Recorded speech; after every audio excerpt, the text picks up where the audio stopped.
Good evening and welcome to Gravitas. I'm Palki Sharma Upadhyay. Let's get started.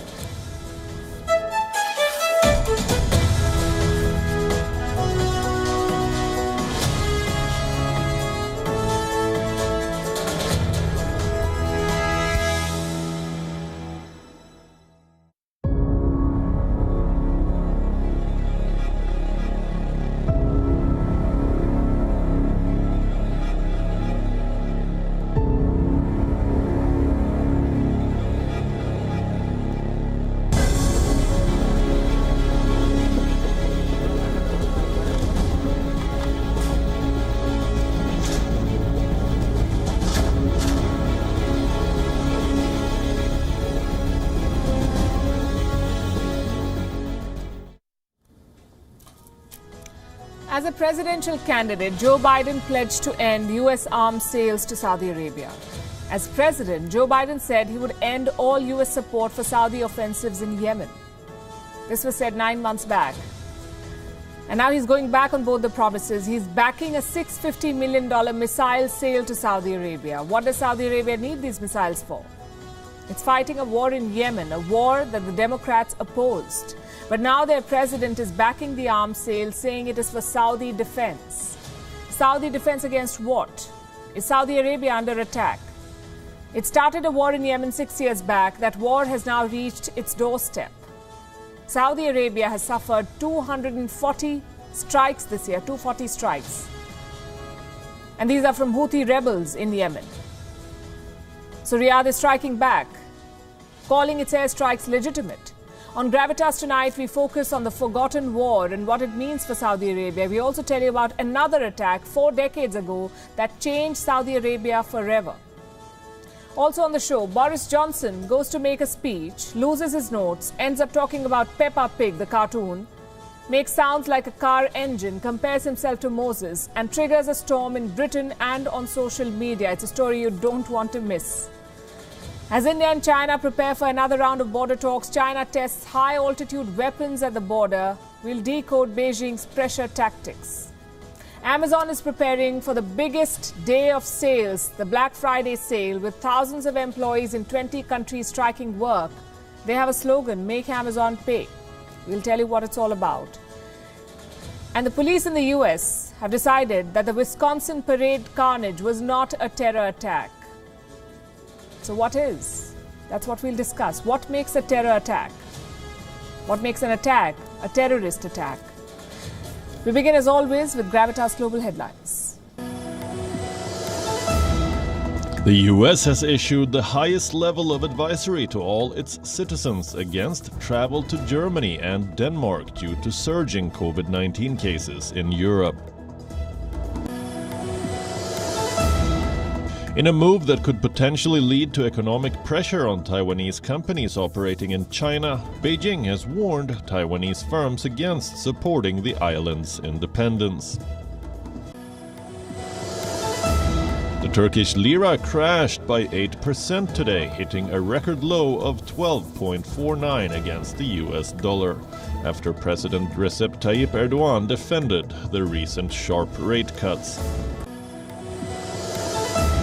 In the embattled Tigray region, thousands of Ethiopian government prisoners of war were paraded this weekend by their captors. Furious over a boat capsize which claimed the lives of 6 children, locals in eastern Sri Lanka went on a rampage, attacking a local lawmaker's house. At least 45 people were killed as a bus caught fire on a highway in Bulgaria. Many children are among the victims. The cause of the accident is unclear. Protests broke out in France's Guadeloupe Islands after it was announced that coronavirus jabs would be mandatory for all healthcare workers. Heavy thunderstorms have wreaked havoc across Egypt's Alexandria. The rainfall that continued for the second day disrupted traffic. Workers have been deployed to unclog the overwhelmed drainage system. Cricket Tasmania has termed the treatment of Tim Paine as the worst of an Australian captain in 50 years. Paine stepped down as Test skipper last week over sexually explicit text messages that he sent to a female colleague in 2017. He was cleared of any code of conduct breach by 2 investigations in 2018, but Cricket Australia said he should have been stood down then. Meanwhile, a 5-member panel has been constituted to select Paine's successor ahead of the Ashes. Argentine football icon the late Diego Maradona has been accused of rape by a Cuban woman with whom he had an affair 20 years ago. Mavis Alvarez says she was raped at the age of 16 by Maradona when she was in Cuba receiving treatment for drug addiction. She has also described various other episodes of physical violence from Maradona and his former entourage. Maradona died of heart attack in November last year.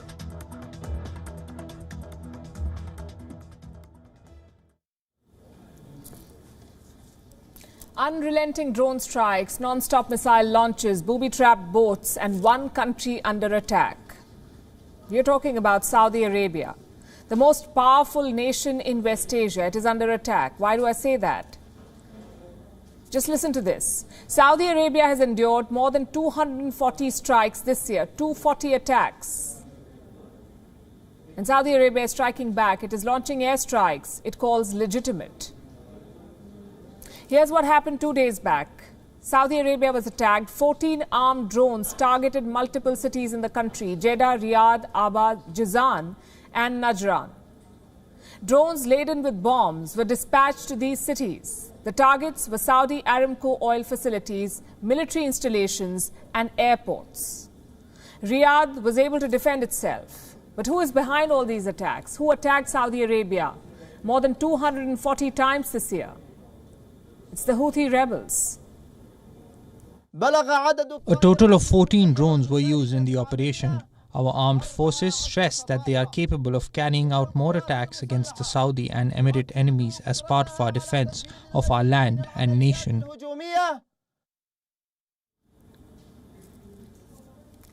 The Houthis call the Saudis their enemy, and they have been enemies for a while now. The Houthis conducted their first attack on Saudi Arabia back in 2015. Since then, they haven't stopped. In 2015, there were at least 7 attacks or attempted strikes by Houthis in Saudi Arabia. In 2016, there were 10 such events. In 2017, 9. The next year, 36. Then 19. In 2020, 5 attacks. And in 2021, 240 attacks and counting. These were the prominent instances that we could find. Some reports say the numbers are much higher. According to one report, since 2015, there have been at least 155 incidents of missile and drone attacks on Saudi Arabia. The Houthis have developed a range of ways to attack Saudi Arabia, from firing mortars into Saudi cities to sending fighters. But their favorite weapons are missiles and drones. That's how they attacked the Saudi Aramco facilities in 2019. This was the most ambitious attack by the Houthis till date. They attacked 2 facilities, one in Abqaiq and the other in Quraysh. But why are the Houthis fighting the Saudis? The reason is the conflict in Yemen. The Houthis call themselves a revolutionary group in Yemen. After the Arab Spring, they called for Ali Abdullah Saleh to step down. Saleh was replaced by a weak leader, Abdurabu Mansour Hadi. Hadi was backed by Riyadh, but under him, corruption, unemployment, and food shortages skyrocketed. The Houthis capitalized on this and they took over Sana'a, the capital of Yemen. And when that happened, Saudi Arabia intervened. This is the shortest and simplest possible chronology of what happened in Yemen over the past 6 years. Riyadh built a 9-member military coalition to go after the Houthis in Yemen. The war has been on for 6 years now, and the Houthis have managed to survive. They have support from Iran, the arch rival of Saudi Arabia. Iran supplies the Houthis with drones and missiles, and now these same weapons are being used to target Saudi cities. This is a proxy war, some say, between Saudi Arabia and Iran. But now it is reaching Saudi Arabia. Reports say the Houthis are planning their next attack. The Saudi-led military coalition has detected some hostile activity. They found boats laden with explosives. The Saudis see this as a serious threat. They call it an imminent danger to global shipping. Booby-trapped boats can be used to blow up ships, they say. Where were these boats found? In the Red Sea. This is the region we are talking about on your screen. Around 13% of global trade passes through here. It is the shortest shipping route between Asia and Europe. The Red Sea is the artery of global trade. The GDP of this region is almost worth $2 trillion. So any strike here means losses worth billions. The Saudis are retaliating. Today they conducted air raids on Houthi military targets in Yemen. Reports say the raids targeted 2 military sites. And this may ward off the next attack of the Houthis, but it's not going to end the conflict. For 6 years now, this has been the pattern. The Houthis strike the Saudis strike back, the war continues. So far, this was happening in Yemen. Now the Houthis have taken it out of the Yemeni borders and they're taking the war into Saudi Arabia. And this only means bad news for everyone involved. And today, Saudi Arabia is under attack from outside. 4 decades back, it suffered an attack from within. And that one attack completely changed the country. It's worth revisiting that story. There was a time when Saudi Arabia was a progressive state, a traditional but tolerant society that promoted modernity and openness. It wasn't really a bastion of liberalism, it never was, but the country was not as extreme either. The rulers did not control what people wore. The clerics did not dictate daily life. Independent thinking was promoted. Extremist doctrines were rejected. Men and women could interact in public in Saudi Arabia. There was such a time. But things changed after 1979, a fateful year that sent Saudi Arabia down the path of conservatism. The Islamic Revolution in Iran played a key role in making this happen. So did an event that unfolded within Saudi Arabia, an event that finds very little mention in history books. But it's of immense significance. We're talking about the siege of the Grand Mosque in Mecca. It's the holiest site in the Islamic world. It came under attack from radical Islamists. It was the deadliest terrorist attack ever in the kingdom. It took Saudi Arabia far from modernity to desert tribalism. And we are going to discuss the motivations behind it in a bit. But first, let's tell you what happened here in 1979. On the 20th of November 1979, about 50,000 Muslims from across the world had gathered at the Grand Mosque for the dawn prayer. Present among them were 200-odd radical Islamists led by their leader, Juhayman al-Upadhyay. Al-Upadhyay was a 40-year-old preacher. He believed that the Saudi monarchy had lost its legitimacy, that it had become corrupt in its imitation of the West. So he laid siege to the Grand Mosque and he called upon his followers to overthrow the House of Saud, the rulers of Saudi Arabia. It was a well-planned operation, armed with handguns and rifles. The insurgents stayed at the mosque for 2 long weeks. They turned it into a killing zone. Khalid bin Abdulaziz Al Saud was the king of Saudi Arabia at that time, 1979. He declared these insurgents as apostates. He ordered an assault to wipe them out. Saudi forces, with the help of the French military advisors, ended the siege on the 4th of December 1979. It took 2 weeks. 117 of these insurgents were killed in gunfight. 63 others were executed. This included their leader, Juhayman al-Upadhyay. He became one of the first Islamists to be beheaded publicly. After the dust settled, Saudi Arabia took a giant leap towards Islamism. The Shia revolution in Iran further amplified its fears. The House of Saud suspected the end was near, so in order to cement its authority in the Islamic world, it decided to portray itself as the protector of the faith.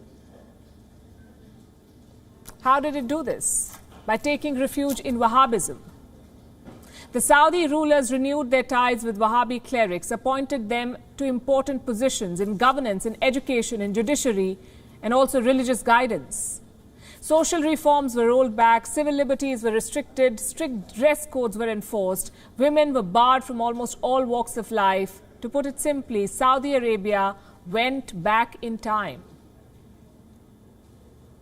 And it tried to propagate these Wahhabi tenets globally. The kingdom pumped millions of dollars in exporting its hardline brand of Islam. This gave rise to political Islam across West Asia. It changed the region's history forever. Today, the Crown Prince of Saudi Arabia wants to undo this. He wants Saudi Arabia to return to moderate Islam. He wants his country to move away from the extremism that took root in 1979. And this is evident in the kind of statements that he makes. I'm going to quote from a 2017 interview with Guardian. And this is what MBS, Mohammed bin Salman, said in that interview in 2017. I'm quoting, "What happened in the last 30 years is not Saudi Arabia. What happened in the region in the last 30 years is not the Middle East. After the Iranian Revolution in 1979, people wanted to copy this model in different countries. One of them is Saudi Arabia. We did not know how to deal with it. And the problem spread all over the world. Now is the time to get rid of it." This desire to restore Saudi Arabia to its modern past, so-called modern past, what it was before 1979, is not limited to words, by the way. It reflects in Mohammed bin Salman's actions. He's pursuing reforms that arguably classify as the biggest cultural shake-up in the kingdom's history. Since coming to power, MBS has reopened cinemas, allowed women to drive, allowed them to enter stadiums, permitted them to undertake Hajj without a male guardian, and appointed his cousin as the first Saudi woman to head a sports federation. He also plans to revise the Saudi education system. At present, schools in Saudi Arabia operate on the tenets preached by the clergy. Strict gender segregation, for instance, that's very much in place. MBS wants to do away with such archaic practices. 2 months back, he promised to loosen these restrictions and revise school textbooks to tackle intolerance. He has his share of critics. They say that he's not showing the same tolerance for them.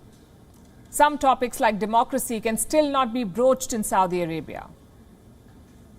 But there's definitely a churn in the society. The clergy finds itself with no option but to comply with this change, to live with it. Let me give you the most astonishing example. Saudi Arabia recently released the trailer of a video game. It features the former Imam of the Grand Mosque. His name is Adil Al-Kalbani.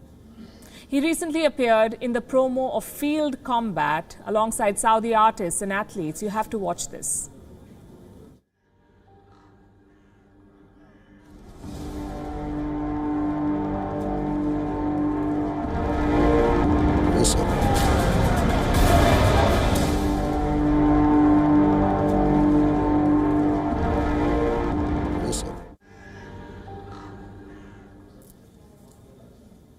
That was the Imam of the Grand Mosque. You saw that, Saudi clerics appearing in video game teasers that contain both music and Western concepts.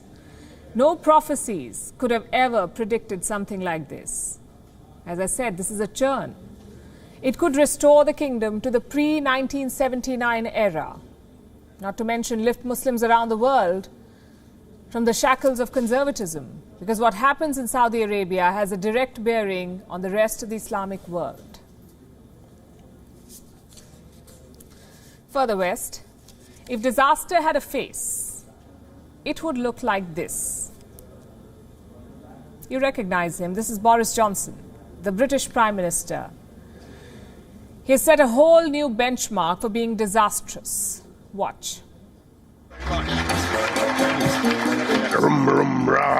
That you love, but that you love. The woeful imbalance in productivity across the country. Hands up anyone who's been to Peppa Pig World? Not enough.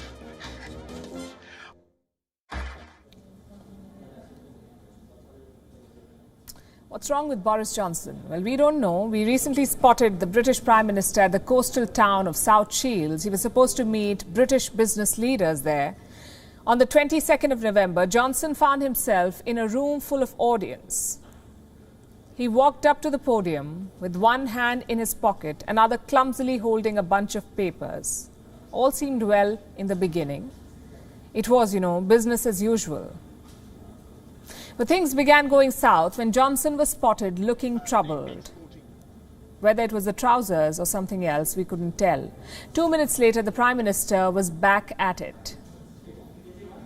A couple of minutes later, the Prime Minister was not himself anymore.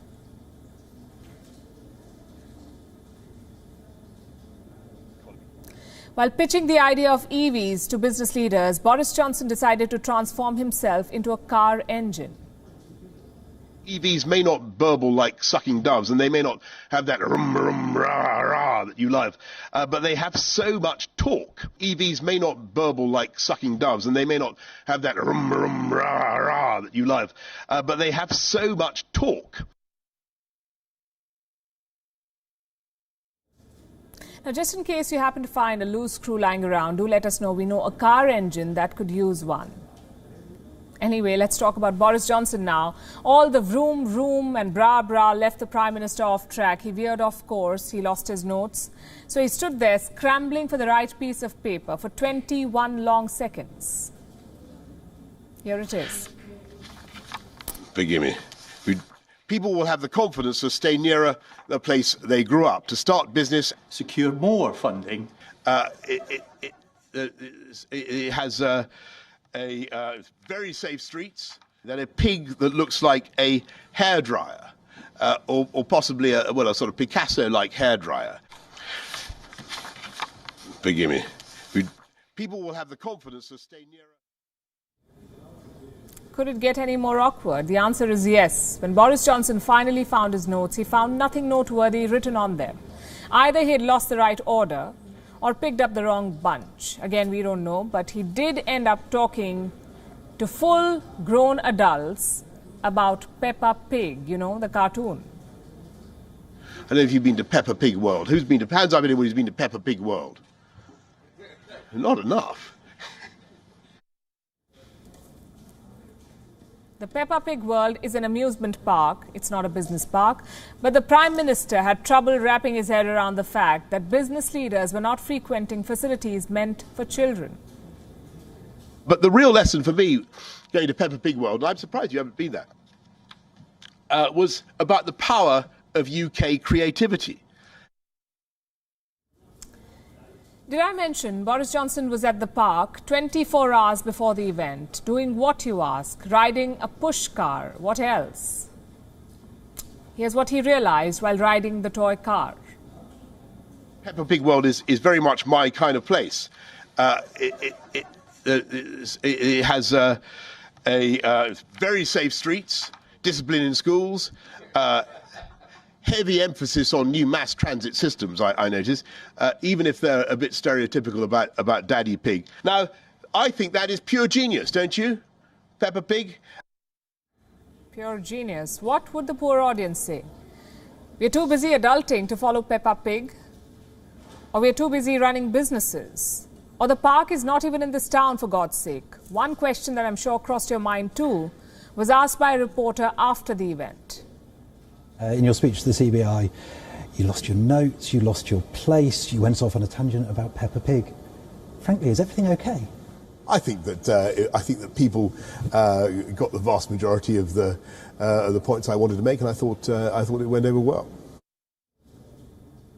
Went well, he says. The British media begs to differ. All's well is not the message in the publications or the Downing Street.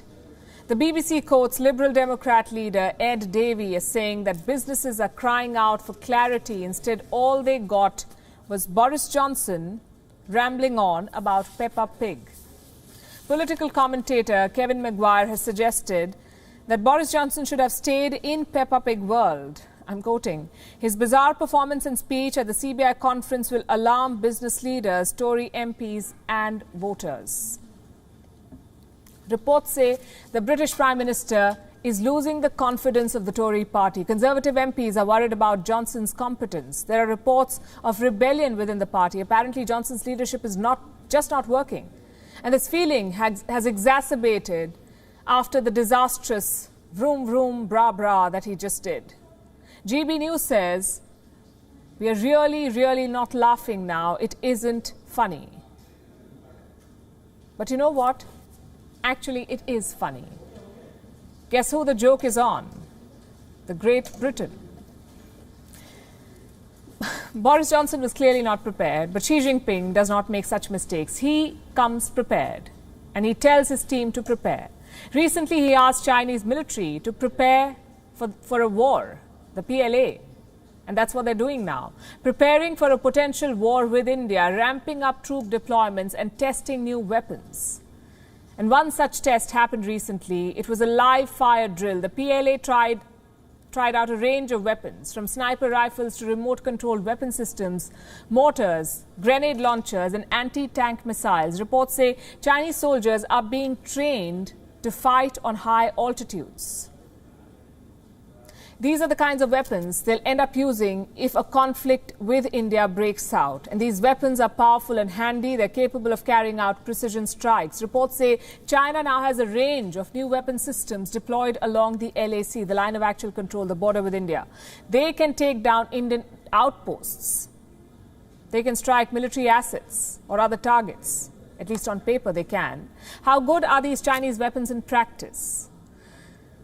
The world, you see, is not showing a lot of confidence in Chinese arsenal. Beijing's position as a defense exporter is on the decline. Do you know why? Because these weapons have not been tested in combat. Plus, they come with hidden costs. So countries don't want to buy them. Sales of Chinese arms have dropped almost 8% between 2016 and 2020. It's hard to say if China has full confidence in its weapons. You know what's their weapon of choice? Propaganda. This is the military strategy that the Chinese have preferred and mastered over the ages. Propaganda war. Let me show you a story that China's state broadcaster ran earlier this month, 11th of November to be precise. This is what they ran. It was the 72nd anniversary of the PLA Air Force. The story said that China has deployed at least one strategic bomber to the border with India. And Beijing released some footage too. It showed an H-6K aircraft flying over a mountain range. An indication that the plane had been sent to the Himalayas. China was trying to hype up the deployment of one plane. It said that the aircraft had been armed with a short-range missile. The idea was to send a warning to India, followed by tough statements from Chinese analysts. This is what these analysts have been saying, and I have a statement from one of them. It says, it is definitely a warning to India. New Delhi is within the combat range of the H-6K and the striking range of the CJ-20. So first China amassed troops. Then it tried to occupy Indian territory. It provoked a conflict, and when challenged, it deployed advanced weaponry. You know what's China's stand on the border conflict now, after doing all of this? As it keeps adding troops and weapons to its side, China is warning India against escalating tensions. This is a textbook example of the pot calling the kettle black. Here is what Beijing is trying to do. The drills at the border were a pressure tactic designed to knock negotiators off balance. And this has become their template. India and China hold disengagement talks. The Chinese side begins saber rattling. It derails the talks, and then China blames India. And all of this has happened again recently. When the talks did not proceed, Chinese military commanders accused India of making quote-unquote unreasonable and unrealistic demands. And now they want to talk again. Listen to this. The two sides had a frank and in-depth exchange of views on the recent situation in the border area between China and India, and agreed to consolidate the results of the established disengagement, strictly abide by the agreements and consensuses reached between both sides, and prevent any recurrence of tensions on the ground. The two sides agreed to maintain dialogue and communication through diplomatic and military channels, actively prepare for the 14th round of commander-level talks, and strive to resolve the remaining issues in the western section of the China-India border.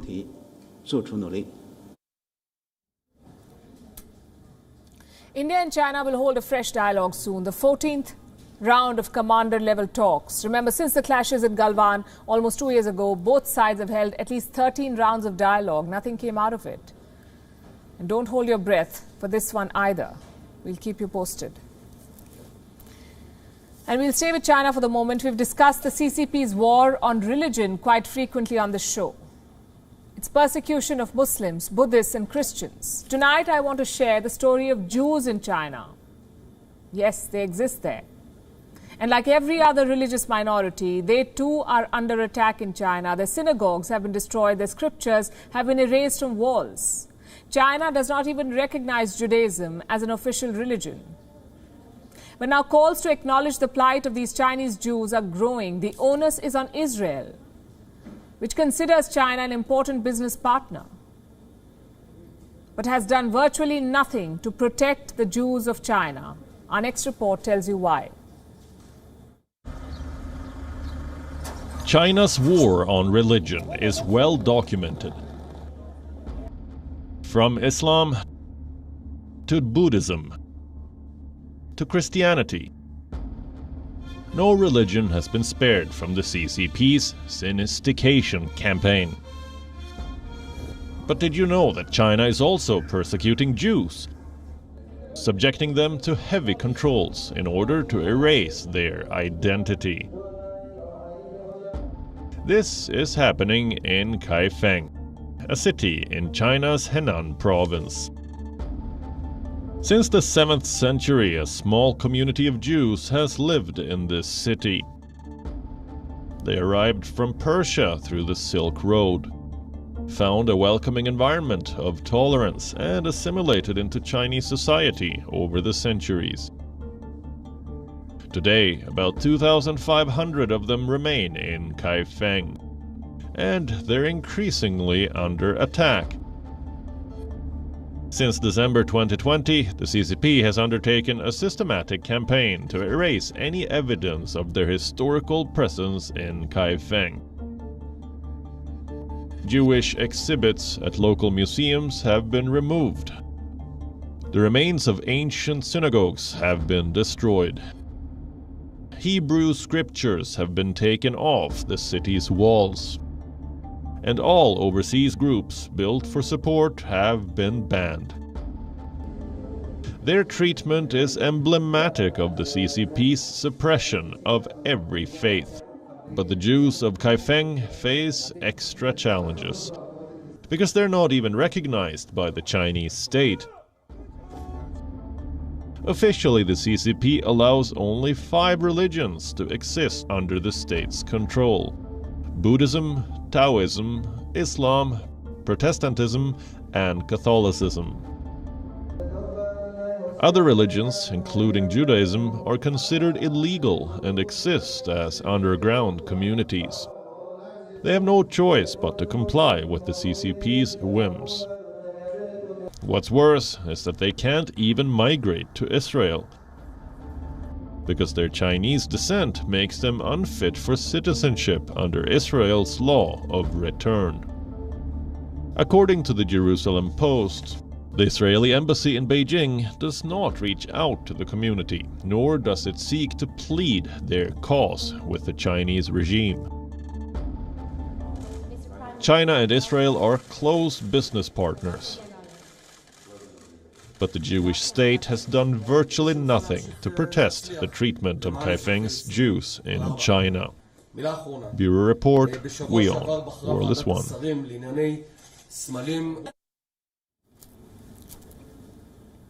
Amazon, the world's biggest online retailer, is bracing for protest. Amazon employees and activists in 20 countries have launched a campaign. They're calling it Make Amazon Pay.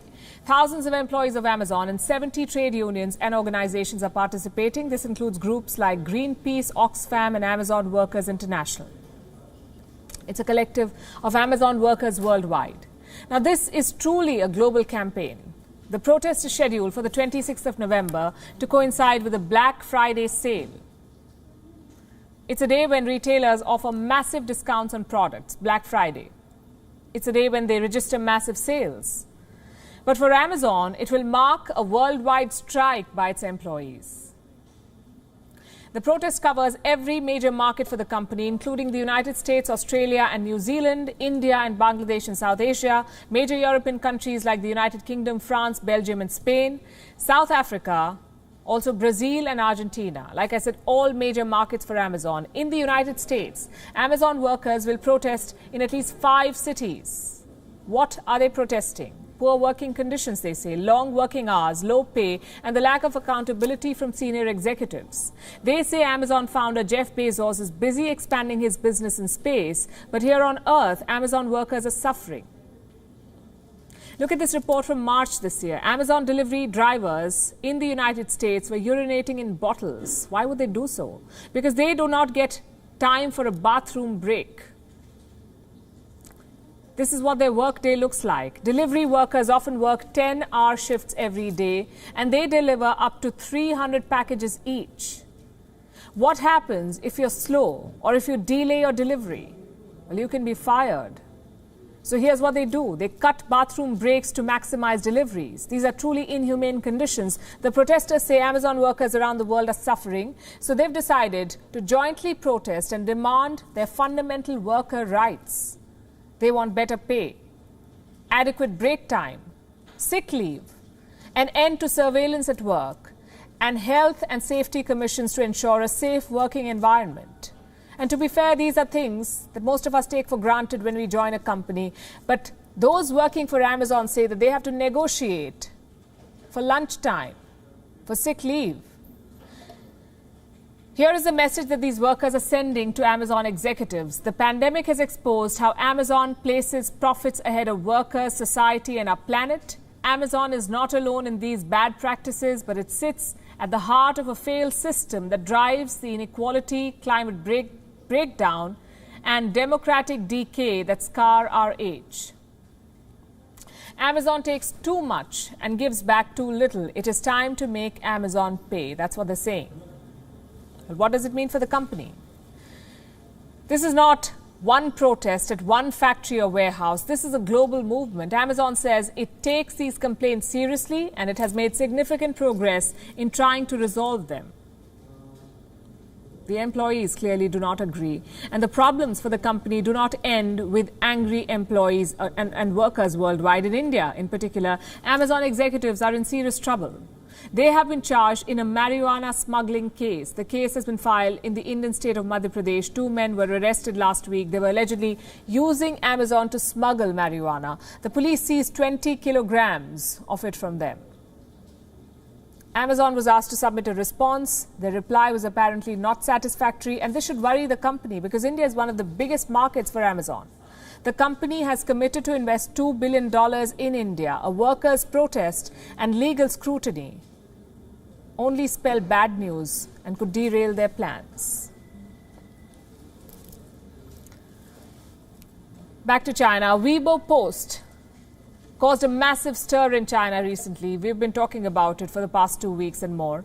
Peng Shuai, one of China's biggest sporting stars, took to Weibo, a social network there.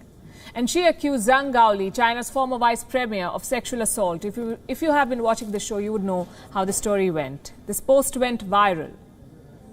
Even after Chinese censors removed it, people in China were still talking about what happened with Peng Shuai.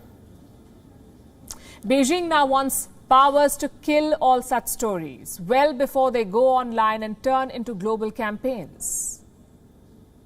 Where is Peng Shuai is trending the world over. China wants to make sure that this does not happen again. So it has decided to throttle the voice of all celebrities in the country. It has come up with new rules for celebs on social media. Here's a report. Explains China's Xi Jinping's Communist Party has a new target: celebrities. Beijing is going after their fame and fortune by attacking their fans. The Communist Party has come up with some new rules. Once implemented, celebrities would pretty much cease to exist online. Their fans won't be able to discuss their clothes, their lives, and even their relationships. Gossiping about celebrities online will be banned. Even ads featuring celebrities on the internet will now be regulated. The proposal is sweeping. Chinese regulators plan to come up with a negative list. It will target everything that celebrities post online and what their fans talk about. Regulators say they will crack down against abnormal aesthetics, vulgar scandals, and content that induces fans to blindly idolize celebrities. The Communist Party says such posts go against its values. Beijing hasn't said it will take down such content, but that's exactly what it plans to do. Communist Party mouthpiece, The People's Daily, has published a piece. It has called on online platforms to throttle celebrity content, especially talent shows. Already, some platforms have censored celebrity content. Chinese social media network Weibo took down the Star Power ranking list. This was an online list of celebrities. It ranked them by their popularity online. Beijing says it wants to rein in celebrity culture to protect children. But these orders are a crackdown on their free speech. They'll ensure only one man keeps his celebrity status, Chinese President Xi Jinping.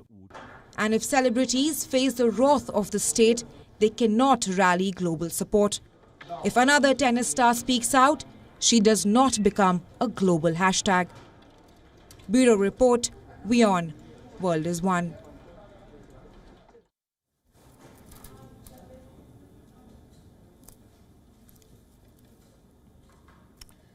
How would you define what happened on 26/11, 9/11, or the London Tube bombings? Terror attack. What about the time when a man opened fire at a Las Vegas concert in 2017, or when a man killed 23 people at a Walmart in El Paso, or what happened at Wisconsin yesterday? You know, a man running his van over Christmas revelers. What would you call these incidents? These are terror attacks too. Wrong, they're not. In America, deliberately running your van over young children, innocent men and women, is branded a crash, at the most deadly incident. The local police agree not a terrorist event is their take on this incident. Why not a terror attack? Let's try and understand what is a terror attack. A terror attack is the unlawful use of force or violence by a group or person. Here's what authorities in Chicago say. The goal of a terror attack, they say, is to intimidate or coerce societies or governments. The FBI categorizes terrorism into international terrorism and domestic terrorism. Domestic terrorism, it says, is violent criminal acts committed by individuals or groups to further ideological goals. What kind of goals? Domestic, political, social, racial, even environmental. This is what the FBI says. Meaning domestic terror does not need to have anything to do with affiliation to terrorist groups or to a political party. And by that logic, what happened in Wisconsin does qualify as a terrorist attack. It was a violent act. It also happened days after the Rittenhouse case, which was racial, a political matter. Why then is the US media not calling Wisconsin Christmas attack a terrorist attack? Why such carefully worded headlines? Why are they calling it a crash? Is this a double standard? And if it is, it's not the first time the US media is brushing aside a terror attack as a fringe crime. There's a pattern.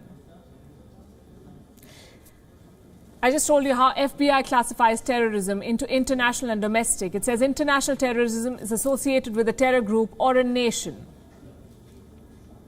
like state-sponsored terrorism, like 26/11 in Pakistan.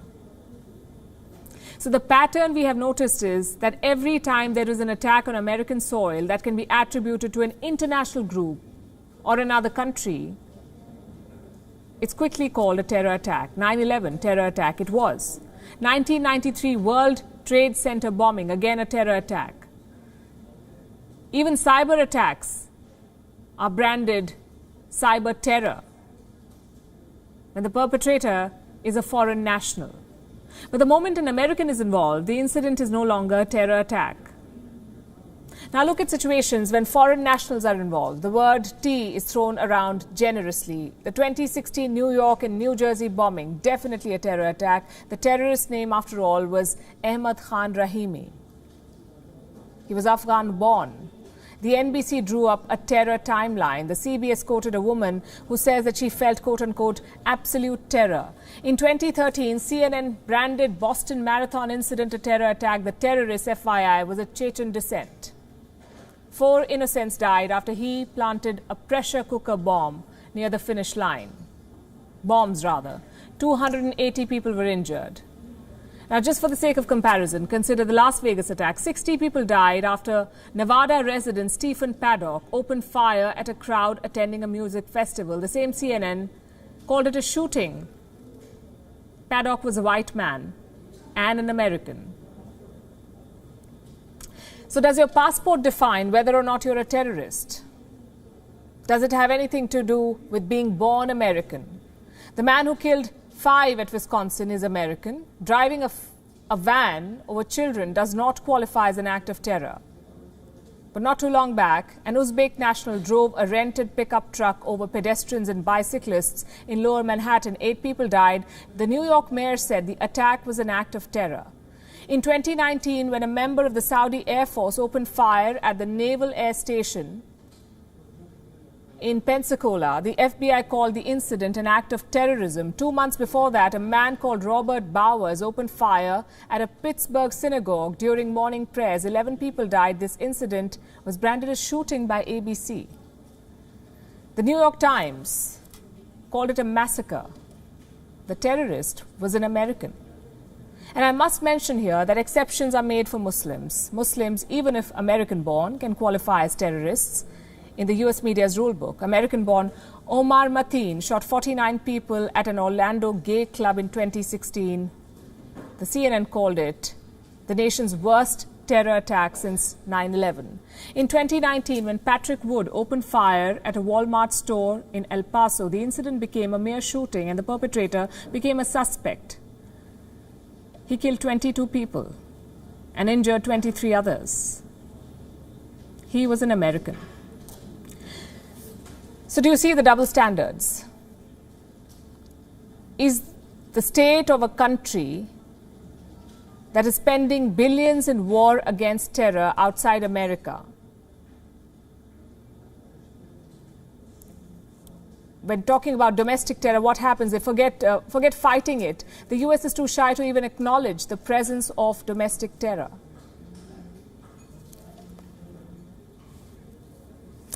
And now I have a very important development to share with you. We've received reports that the government of India could soon introduce a bill to ban cryptocurrencies. The bill in question will be called the Cryptocurrency Regulation of Official Digital Currency Bill. It is expected to be tabled in the upcoming winter session of the Parliament.